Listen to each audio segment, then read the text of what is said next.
지난 주일 맥주 감사 주일 예배를 드렸는데 주중에 어느 분으로부터 메시지가 나왔어요. 목사님, 오늘 설교에 참 감동을 받았습니다.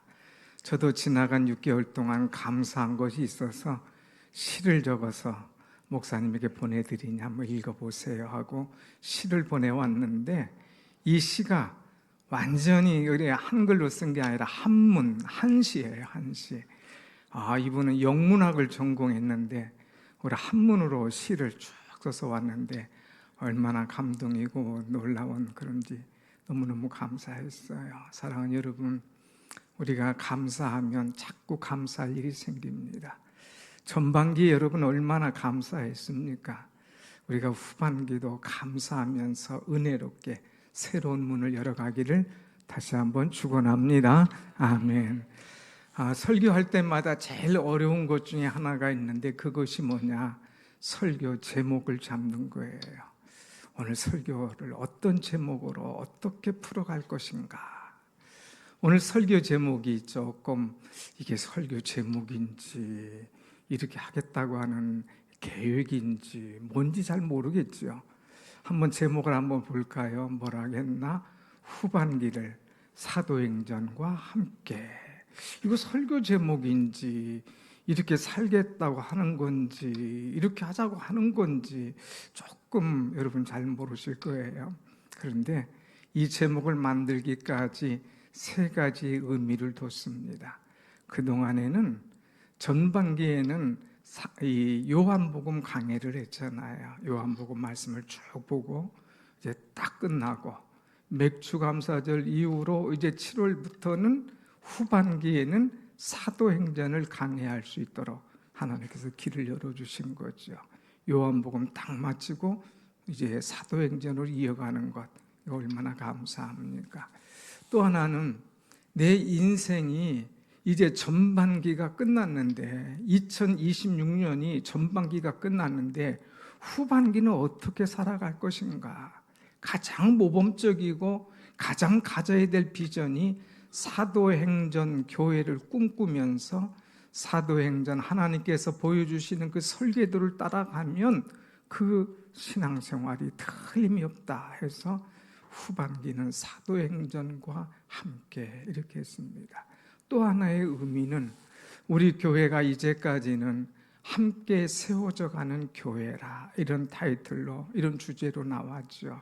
이제는 함께 세워져 가는 교회를 넘어서서 사도행전적 교회를 꿈꾸는 그런 교회가 되었으면 좋겠다 하는 그런 마음으로 이 주제로 이 말씀을 전하려고 합니다. 여러분, 이 사도행전 참 얼마나 은혜롭고 도전이 되는지 몰라요. 여러분들이 사도행전 개인적으로도 많이 읽으시고 또 설교도 들어봤겠지만 저는 오늘부터 사도행전을 아마 연말 아니면 내년까지도 계속해서 이뤄갈 거예요. 사도행전은 별명이 있어요. 사도들의 행전입니다. 사도행전은 별명이 있어요. 이제 성령의 행진입니다. 이 사도행전을 통하여서 교회가 걸어가야 될 길, 사도행전을 통하여서 성령의 역사가 일어날 때에 어떤 변화의 역사가 있는가 하는 것들을 우리에게 모범적으로 보여주는 말씀들이 이 사도행전에 다 들어 있습니다. 오늘 우리는 말씀을 통해서 우리 교회가 우리 자신이 주님께서 원하시는 교회, 주님께서 원하시는 삶의 스타일로 방향이 바뀌어지기를 바라면서 이 말씀을 준비했습니다. 여러분, 하나님이 원하시는 교회는 어떤 교회일까? 하나님이 원하시는 가정은 어떤 가정일까? 하나님께서 원하시는 개인과 하나님께서 원하시는 기업은 어떤 것일까? 한번 생각을 해 보셨습니까? 우리는 우리 교회 역사가 78년이 이제 지났습니다. 그러나 이 교회를 세운 지는 7년이 지났고 이제 8년을 시작하게 되는데, 우리는 이 교회를 세우면서 어떻게 하면 하나님의 뜻을 이루어가는 교회가 될 것인가 많이 기도하고 나아갔습니다. 참 건축은 마쳤지만 시작 초기는 참 아찔했지요. 옛날 생각으로 마을 중앙에 교회만 지어놓으면 사람들 모여들 줄 알았는데 그러질 않았지 않습니까? 또 한참 이제 성장하다가 코로나라고 하는 것이 딱 생기는 바람에 잠깐 주춤하는 그런 기간도 있었습니다. 그러나 하나님의 은혜 속에 성도들의 기도 속에 함께 교회를 세워져 가면서 우리가 가진 4가지 비전, 전도와 구제와 그 다음에 이제 선교와 또 사람을 세우는 일에 힘써서 나가고 또 은혜 가운데 교회가 평안하면서 성장해 오는 그런 모습을 보았습니다. 오늘에 이르기까지 하나님께서 축복하시고 은혜를 주셨지만 우리는 여기에 안주해서는 안 된다 이거예요. 이만하면 됐다 이게 아니에요. 이제는 우리가 함께 교회를 세워져서 와서 여기까지 왔는데 이제는 모였으니 힘을 발휘할 때가 됐으니 우리가 하나님께서 원하시는 비전을 이루어가야 되지 않겠는가. 그것이 어디에 나와 있느냐, 그 해답이 어디에 있느냐, 바로 이 사도행전 속에 들어있기 때문에 이 사도행전을 보면서 주님이 주시는 비전을 다시 한번 새기고 우리 교회가 가야 될 방향을 새롭게 정하고자 합니다. 사랑하는 여러분, 하나님 나라의 거룩한 열망과 기대가 화라산처럼 여러분 가슴에 타오르면서 정말 하나님께서 원하신 교회를 우리가 함께 이루기를 꿈꿔가기를 간절히 소원합니다. 아멘. 이 사도행전은 오늘 이제 첫 시간이라 사도행전 개론처럼 조금 딱딱할 수 있어요. 조금 어렵지만 반드시 여러분 이것을 알아야 됩니다. 이 사도행전은 누가 썼느냐? 이 사도행전은 또 누구에게 보내지는 편지냐? 먼저 이것을 알아야 됩니다. 사도행전은 누가 썼을까요? 그야말로 누가 썼잖아요. 누가. 사도행전을 쓴 사람은 의사 누가였습니다. 의사 누가가 사도행전을 이렇게 쓰는데 이 사도행전만 쓴 것이 아니라 그 앞에 누가복음을 사도 이제 누가가 썼다고 하는 것입니다. 누가복음이 상권이라고 하면 이 사도행전은 학원이다 이렇게 이야기할 수가 있습니다.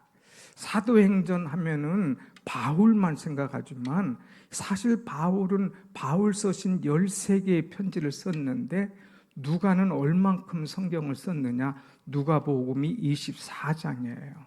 그리고 사도행전이 28장입니다. 총 52장. 아마 글자로 따지면 3분의 1 이상 이 누가가 쓴 복음서가 더 많다 하는 그런 이야기죠. 누가복음, 그럼 이 누가복음에는 어떤 내용이 들어있습니까? 이 누가가 쓰기를 예수님의 탄생부터 그의 자라심, 그의 복음을 전하심, 또 그의 잡히심, 죽으심, 부활하심, 승천하심까지가 쓴 내용이 누가복음입니다. 그리고 이 사도행전에서는 이제 이 은혜 받은 사도들이 그리스도의 제자들이 교회를 세우며 하나님의 역사를 이루어나가는 그것들을 기록한 것이 바로 사도행전입니다. 이 사도행전은 이제 크게 두 파트로 나눌 수가 있어요. 1장부터 12장 그리고 13장부터 28장까지 나눠져 있는데 1장에서 13장의 주축 중심 인물은 누구냐? 베드로예요. 이 베드로 사역을 통하여서 이 자기 민족, 유대 민족을 전도하는 그런 모습이 나옵니다. 그러니까 베드로를 통하여서 국내 전도하는 그런 모습이에요. 그런데 13장부터 28장까지는 바울을 주로 나옵니다. 바울을 통하여서 이방인들에게 복음을 전하는, 다시 말해서 선교하는 일이 나타나죠. 그래서 선교하면 바울이 떠오르잖아요. 그래서 이 사도행전은 전도와 선교, 국내 전도하는 것과 해외 선교하는 것이 다 나와 있는 것이 바로 이 사도행전이에요. 그래서 교회가 성장하면서 하나님의 뜻을 이루어가기 위해서 전도와 선교하는데, 이 전도와 선교를 제대로 하려면 반드시 이 사도행전을 바로 알아야 된다고 하는 것입니다. 이것은 선택 과목이 아니라 전도와 선교를 위해서는 필수 과목이다, 이렇게 이야기할 정도죠. 그러면 이 사도행전을 누구에게 썼느냐 하는 거예요. 누가 수신자냐 하는 것을 우리가 알아야 되는데, 사도행전 1장 말씀 보면 1장 1절 말씀 한번 봅시다. 시작. 데오빌로여, 내가 먼저 쓴 글에는 무릇 예수께서 행하시며 가르치기를 시작함부터 2절, 그가 택하신 사도들에게 성령으로 명하시고 승천하신 날까지의 일을 기록하였노라. 누구에게? 데오빌로에게. 예수께서 가르치시고 택하신 자들에게 성령으로 명하시고 승천하신 날까지의 모든 것들을 썼다 이거예요. 그런데 이 데오빌로에게 이 편지를 쓰는데 한 번만 쓰는 것이 아니라 앞에 문장을 자세히 보면 데오빌로여, 내가 먼저 쓴 글에는 먼저 쓴 글이 있다는 거예요. 그 글이 뭐라고 그랬어요? 아까 무슨 복음? 누가복음. 그래서 누가복음 1장 3절에 한번 보면 이런 말씀이 있어요. 같이 봅시다. 시작. 그 모든 일을 근원부터 자세히 미루어 살핀 나도 데오빌로 각하에게 차례대로 써보내는 것이 좋은 줄 알았노니 그랬어요. 사도행전은 누가가 썼다고 그랬어요. 누구에게 썼느냐? 데오빌로에게 썼어요. 근데 데오빌로라는 사람이 어떤 사람이냐 하는 것을 우리는 또 알 필요가 있죠. 데오빌로 하는데, 이제 데오라고 하는 것은 데오스, 하나님이라고 하는 뜻입니다. 그 다음 빌로라고 하는 건 필로스 해가지고 사랑이란 뜻이에요. 하나님은 사랑이시다 하는 이름을 가진 데오빌로에게 이 편지를 쓰는 거예요. 근데 이 데오빌로는 어떤 공상의 인물이 아닙니다. 실제적인 인물이었어요. 그래서 오늘 누가복음을 보면 데오빌로 각하에게 이렇게 말씀을 하는 것을 보지 않습니까? 각하라고 하는 존칭을 붙인 거 보면 아주 이 로마의 고위 관리였던 것을 보게 되지요. 그런데 고위 관리인 데오빌로에게 편지를 쓰는데 사도행전을 쓴 것이 아니라 먼저 누가복음을 써서 보냈습니다. 그리고 사도행전을 써서 보냈어요. 이유가 있어요. 누가복음을 그에게 써서 보낸 것은 예수 그리스도가 누구신가? 그가 왜 이 땅에 오셨나? 왜 죽으셨나? 왜 부활하셨나? 왜 승천하셨나? 복음에 대해서 명확하게 그에게 가르쳐 준 겁니다. 그리고 복음이 바탕이 되어서 그 다음 더 나가서 이 복음과 예수 그리스도를 가르쳐 준 다음에 이 땅에 일어난 교회의 이제 태동하는 모습, 교회가 탄생하고 교회가 성장하는 그런 일들을 쭉 가르쳐 준 거예요. 그런데 교회가 성장하고 교회가 하나님의 역사가 일어나는 데는 뭐가 있었느냐? 성령의 역사가 있었다 하는 것을 그 속에 심어주고 있습니다. 그래서 사도행전은 이제 교회의 행전, 사도들의 행전이요 성령의 행전임을 명시해 주고 있습니다. 사랑하는 여러분, 우리가 전도하고 선교해야 됩니다. 근데 분명히 알아야 될 것은 누가가 이제 데오빌로에게 먼저 누가복음을 전해준 것처럼 예수 그리스도의 복음이 그 속에 꽉 차야 됩니다. 예수 그리스도의 은혜가, 그 말씀이, 복음의 비밀이 그 속에 있어야 나가서 전도도 하고 선교도 할 수 있는 거예요. 그런데 내게 예수 그리스도에 대해서 확실함이 없어요. 은혜가 없어요. 그런데 덜렁 나가서 전도하고 선교한다?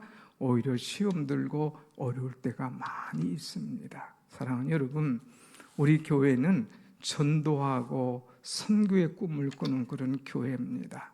그러기 위해서는 내 속에 먼저 그리스도로 꽉 채워야 돼요.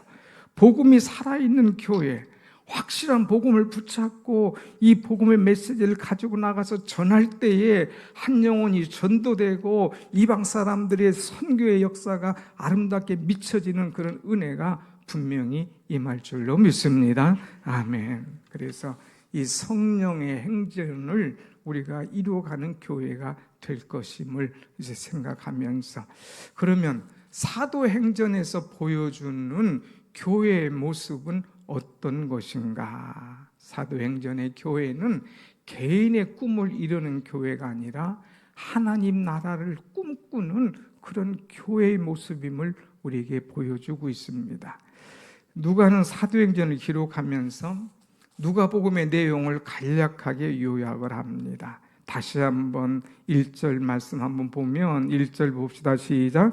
데오빌로여, 내가 먼저 쓴 글에는 무릇 예수께서 행하시며 가르치기를 시작하신부터, 이제 쭉 설명을 한 다음 복음이 무언가 그런 설명을 쭉 한 다음에 이 사도행전, 택하신 하나님의 사도들에게 하나님께서 명령한 것이 있는데, 복음의 확신을 가지고 은혜 받고 사명 받은 사람이 할 일이 있다 이거예요.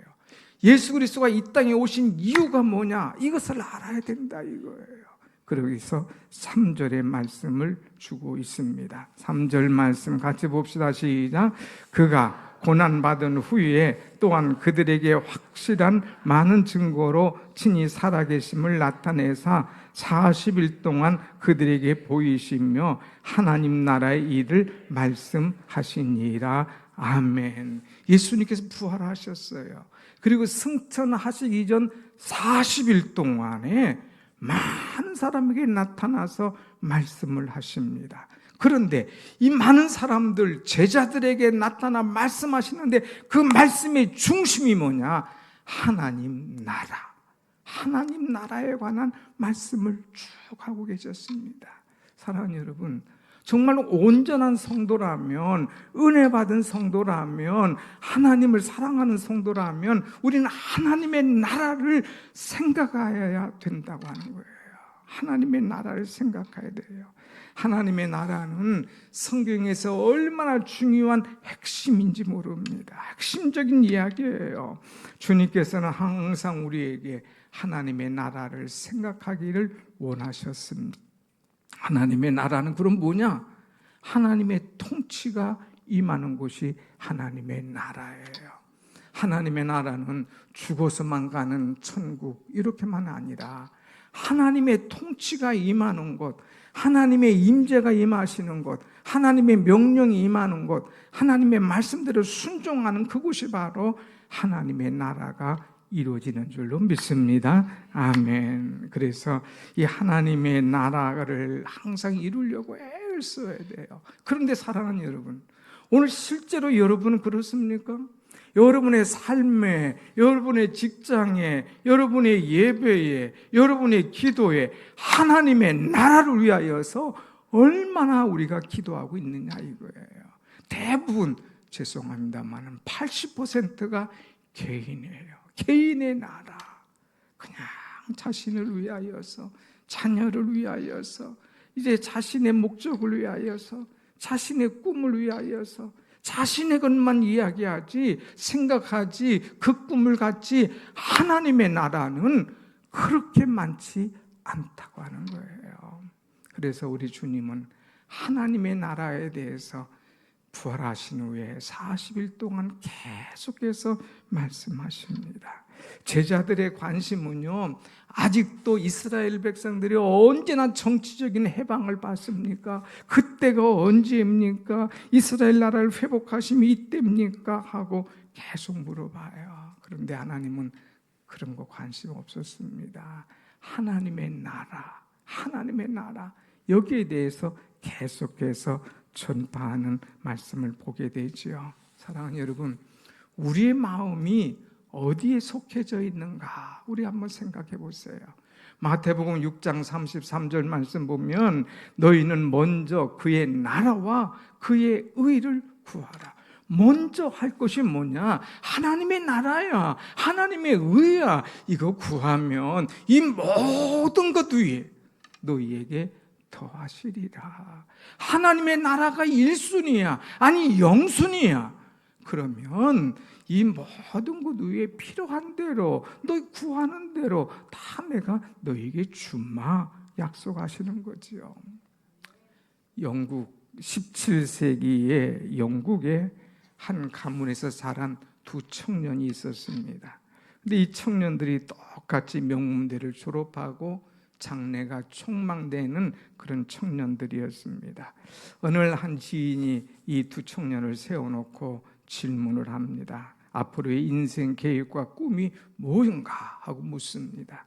이럴 때에 한 청년이 당차게 대답을 합니다. 저는 법학을 공부했기 때문에 앞으로 왕실의 법률 고문이 되길 원합니다. 그래서 돈을 많이 벌기를 원합니다.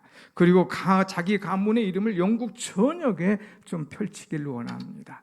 또 돈을 버는 거 아주 큰 저택을 사서 살기를 원합니다. 이 청년은 자신과 자신의 가문, 그것이 꿈이었어요. 두 번째 청년을 불렀습니다. 그럼 자네의 꿈은 뭔가 물었습니다. 그때 그는 미소를 지으면서 제 꿈은 조금 다릅니다. 저는 하나님께서 주신 재능으로 이 땅에 공의와 정의가 임하는 것을 보고 싶습니다. 제가 높은 자리에 이르든지 아니면 낮은 자리에 머물든지 제 삶을 통하여서 하나님의 나라가 확장되고 그분의 이름이 높아진다면 더 바랄 것이 없습니다. 아주 소박한 꿈이었죠. 그러나 분명한 것은 하나님의 나라, 하나님의 통치, 하나님의 역사하심을 보기를 원하는 거였어요. 정말 시간이 지났습니다. 이제 이들을 다시 보게 됐을 때에 첫째 청년은 자신의 꿈대로 많은 부와 많은 명예를 얻었습니다. 그러나 그가 죽은 후에 그가 쌓은 업적은 하나도 남아있지 않았어요. 그냥 흔적도 없이 역사 속에 사라져 갔습니다. 그냥 그 한 사람이에요. 돈을 많이 번 사람 중에 하나, 아주 똑똑한 사람 중에 하나, 그냥 하나로 지나갔습니다. 그런데 두 번째 청년은 하나님의 나라를 꿈꾸면서 평생 공의를 위해서 살아왔는데 영국의 노예 무역 폐지를 이끌어낸 역사를 바꾸는 위대한 신앙인 윌리엄 월퍼라고 하는 그런 사람이었습니다. 사랑하는 여러분, 우리는 어떻습니까? 첫 번째 청년은 자기의 꿈을 이룬 것 같았지만 안개처럼 사라졌습니다. 두 번째 청년은 정말 하나님의 나라를 꿈꿔왔는데 하나님의 나라뿐만 아니라 자신의 나라를 또한 세우고 하나님께서 그에게 큰 명예와 이름을 남겨주셨다고 하는 것이죠. 여러분, 2026년 하반기를 여러분 무엇을 위해서 살겠습니까? 전반기를 어떻게 달려왔어요? 내가 수없이 노력하고 열심히 했는데 정말 내가 하나님의 나라를 꿈꿔왔는가? 아니, 그러지 못했다면 후반기는 하나님의 나라를 꿈꾸면서 하나님께서 그토록 원하시는 하나님 나라를 이루기를 소원하는 사람이 되는 그런 마음이 우리 속에 있어야 됩니다. 여러분의 가정과 여러분의 일터 속에 주님, 우리 가정을 통하여, 우리 일터를 통하여서, 내 앞날을 통하여서 하나님의 나라가 온전히 이루어지게 하여 주옵소서 하고 기도하는 여러분이 될 때에 우리 하나님께서 도와주실 줄로 믿습니다. 아멘. 사도행전 교회는 두 번째는 개인의 힘이 아닌 성령의 권능으로 교회가 이루어져감을 우리는 볼 수가 있습니다. 부활하신 예수님께서 40일 동안 이 사람들에게 나타나셔서 하나님의 나라를 말씀하신 후에 제 사도들에게, 제자들에게 말합니다. 4절의 말씀을 한번 보겠습니다. 4절 시작. 사도와 함께 모이사 그들에게 분부하여 이르시되 예루살렘을 떠나지 말고 내게서 들은 바 아버지께서 약속하신 것을 기다리라. 기다려. 당장 뭔가 하려고 하지 말고 아버지께서 약속하신 것을 기다려. 그럼 아버지께서 약속하신 것이 뭐냐? 성령이라는 거예요. 성령. 아버지께서 약속하신 성령을 기다리라 그랬어요. 그러면 아버지께서 약속하신 성령이 임하면, 성령이 내게 오시면 어떤 일이 일어나느냐? 오늘 8절에 말씀하고 있죠. 다 같이 8절 시작. 오직 성령이 너희에게 임하시면 너희가 권능을 받고 그랬어요. 성령을 기다려. 그런데 성령이 너희에게 임하면 너희가 권능을 받을 거야 하는 말씀이에요. 여기 권능, 이 권능이라는 것이 뭘까? 이 권능은 힘, 능력, 파워입니다.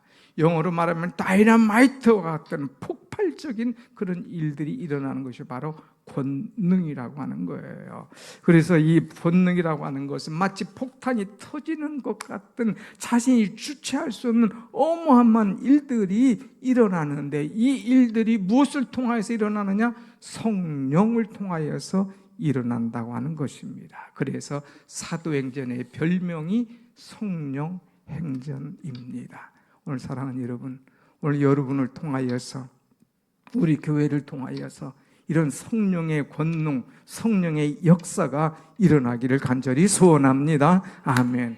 사도행전 가만히 보세요. 이 1절부터 1장부터 11장은 주체가 누구라고 그랬어요? 베드로 아닙니까? 베드로는 무식했던 사람이에요. 베드로는 예수님을 부인했던 사람이에요. 그런데 이 베드로에게 성령이 임했을 때에 불같은 사람이 되었습니다. 한번 설교할 때 3,000명이 회개하고 돌아온 역사가 일어나는 거예요. 그 무식했던 사람이 설교할 때 어마어마한 역사, 그 실력입니까? 그 능력입니까? 성령의 역사인 거예요. 안진뱅이를 보고 금과 은은 내게 없거니와 곧 내게 있는 것으로 내게 이르노니 예수의 이름으로 일어나 걸어라 할 때에 일어나 걷는 놀라운 성령의 역사가 일어나는 것을 보게 됩니다. 이것은 사도에게만 일어난 것이 아니에요. 평신도에게도, 스데반에게도 7장에서 일어납니다. 성령이 일어나서 역사하시니까 스데반이 충만하여서 돌에 맞아 죽으면서도 복음을 전하는 사람. 사도 바울도 넘어가서 그가 예수 믿는 사람을 잡아 죽이려고 합니다. 핍박합니다. 다메섹 도상으로 넘어가다 거기서 예수님 만나서 완전히 변화되지 않습니까? 성령 받아서 새로워지지 않습니까? 그래서 정말 말씀대로 복음이 이방 나라로 이 바울을 통하여서 번져지는 선교의 주역이 됐다고 하는 말씀, 우리가 너무나 잘 알지 않습니까? 여러분, 이 모든 것이 어디서 나왔느냐? 성령에서 나왔다고 하는 거예요. 그래서 성령의 능력은 어떤 사치품이 아니라 필수라고 하는 거예요. 필수. 바라기는 우리 교회가 이제 성령의 능력 받고 성령의 힘을 받았고 성령의 권능 받아서 하나님께서 꿈꾸시는 아름다운 교회, 은혜의 교회, 선교의 역사를 이루어가는 우리 교회가 되기를 간절히 원합니다. 아멘. 바다 위에 이제 두 척의 배가 떠 있습니다. 한 배는 노를 젓는 배예요. 뱃사공이 노를 저어요. 또 하나는 커다란 돛을 세워서 돛을 통하여서 나아가는 돛담배입니다. 노를 젓는 배는 어때요? 오직 사공의 팔뚝의 힘으로 가는 거예요. 경험으로 가는 거예요. 어떤 문제를 만나면 자기 힘으로 나가려고 그래요. 뭐 얄팍한 경험으로 나가려고 그럽니다. 그러다가 바람이 부딪히면 막 감당을 못하는 거예요. 이 힘도 주체할 수가 없는 거예요. 그러다가 에너지가 다 빠져버리면 그냥 그 자리에 멈춰 섭니다. 맞바람, 파도 앞에 포기해버리는 거예요. 이것을 가리켜서 뭐 했다고 그럽니까? 번아웃 했다고 그래요. 탈진했다는 거예요. 여러분 살면서 탈진할 정도로 힘들 때가 얼마나 많이 있습니까? 그런데 돛을 단 배는 그렇지 않았어요. 돛을 딱 달고 그 풍향을 따라서 싹 가는 거예요. 바람 부는 대로 조금만 노를 저으면 쑥쑥 따라가는 거예요. 얼마나 편한지, 얼마나 은혜로운지, 얼마나 쉽게 가는지, 얼마나 빨리 가는지 참 이루 말할 수가 없는 거예요. 이것은 사공의 힘이 아니라 권능의 힘, 도체의 힘으로 나가는 것을 우리는 볼 수가 있습니다. 사랑하는 여러분, 지난 상반기 동안 노를 젓느라고 얼마나 힘들었습니까? 그런데 내가 아무리 노를 쳐도 거둬들이는 게 없어. 아무리 수고해도 빈 깡통이야. 아무리 열심히 했는데 그냥 오히려 지진맥진하고 탈진되는 그런 모습들이 우리 가운데 종종 일어나지 않습니까? 그것을 경험했음에도 불구하고 또 그렇게 살아가는 어리석은 인생들이 있어요. 그렇게 살지 말고 이제부터는 내 힘이 아닌 성령의 힘 의지해서 돛단배로서 바람을 타고 성령의 바람을 타고 갈 때에 성령께서 주도해 가시는 대로, 성령께서 이끌어 가시는 대로 갈 때에 나도 힘도 안 들고 배도 빨리 가고 모든 것이 은혜 가운데 목적지에 이르게 될 줄로 믿습니다. 아멘. 사랑하는 여러분, 기도의 무릎으로 살아가세요. 성령의 돛을 달고 살아가세요. 그럴 때에 내 생각, 내 방향이 아닌 성령께서 인도하신 은혜의 방향으로 우리가 은혜 가운데 아름답게 복되게 기쁨과 축복으로 나가게 될 줄로 믿습니다. 아멘. 다음에는 이 사도행전에서 우리에게 주시는 세 번째 말씀이 뭐냐? 너희는 증인이 되라 하는 말씀을 주고 있습니다. 여러분 8절 말씀 다시 한번 봅시다. 8절 시작. 오직 성령이 너희에게 임하시면 너희가 권능을 받고 예루살렘과 내 증인이 되리라 하시니라. 아멘. 증인이 되라 이거예요. 너희는 성령 받고 너 좋아하는 것으로 끝나지 말고 예루살렘과 유대와 사마리아와 땅끝까지 이르러 내 증인이 되라. 증인이 되라. 주님은 당부하신 거예요. 은혜 받으면 그걸로 끝나는 게 아니에요. 할렐루야 하고 끝나는 게 아니라 이거예요.